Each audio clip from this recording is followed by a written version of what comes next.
মানবতা বিরোধী যে জাতি গোষ্ঠীর বিরুদ্ধে অবস্থান থাকে। আমরা সশস্ত্র সংগ্রাম এবং লড়াই করে মুক্তিযুদ্ধের মধ্য দিয়ে আমরা আমাদের মাতৃভূমি বাংলাদেশকে পেয়েছি।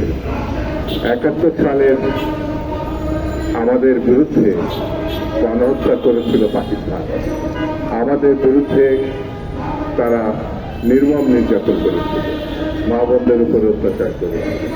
সেই জন্যে গণহত্যা কি বাঙালি জাতি জানে। গণহত্যা কত নির্মম, কত ভয়ঙ্কর জাতি হিসাবে, দেশ হিসাবে আমরা জানি। এমনকি ২৪-এর গণঅভ্যুত্থানে আমরা দেখেছি তৎকালীন গায়ের জোরের প্রধানমন্ত্রী দাবিদার শেখ হাসিনা কিভাবে মানবতার বিরোধী ভূমিকা তিনি নিয়েছিলেন। ভয়ঙ্কর একটা পর্যায়ে ছাত্র জনতার রক্ত যখন রাজপথে রঞ্জিত হয়েছে তখন সে পালাতে বাধ্য হয়েছিল। সেই কারণে যে কোনো দেশের গণহত্যা বিরোধী ভূমিকায় বাঙালি জাতি, বাংলাদেশিরা তীব্র প্রতিবাদ করে, তীব্র ঘৃণা প্রকাশ করে। বন্ধুরা, আমরা জানি ইতিহাসের ৪২-৪৩ সালের যে দ্বিতীয় বিশ্বযুদ্ধ, সেই বিশ্বযুদ্ধে হিটলার যখন ইহুদিদের নিশ্চিহ্ন করার উদ্যোগ নিয়েছিল তখন বিশ্ব কিন্তু সেই ইহুদি হত্যাকাণ্ডের বিরোধিতা করেছিল। সেটা মানবতার প্রশ্ন।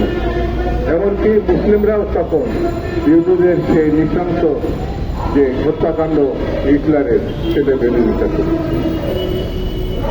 সেই ইহুদিরা অন্য কোন জাতির বিরুদ্ধে এরকম নৃশংস হবে সেই সময় আমরা প্রত্যাশা করি। ইতিহাস সাক্ষ্য দেয় যে জায়গায় এখন ইসরায়েল রাষ্ট্র হিসাবে পরিচিত সেটিও ফিলিস্তিনিদের ভূমি ছিল এবং সেই ভূমির আশ্রয় নিয়েছিল তারা। কেউ কেউ দখলকারী শত্রু হিসাবে মনে করে, কিন্তু ইউরোপ আমেরিকা তখন তাদেরকে জায়গা দেওয়ার জন্য অনুরোধ করেছিল। কিন্তু দখলদাররা যে পুরো ভূমি তারা দখলে নেবে তখন কেউ প্রত্যাশা করে।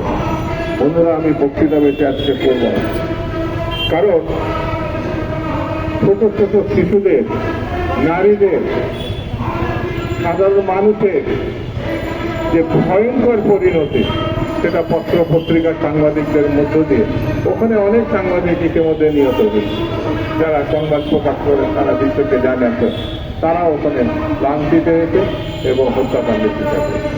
এটা চোখে দেখা যায় না, এটা কোনোভাবে কেউ মানতে পারে না।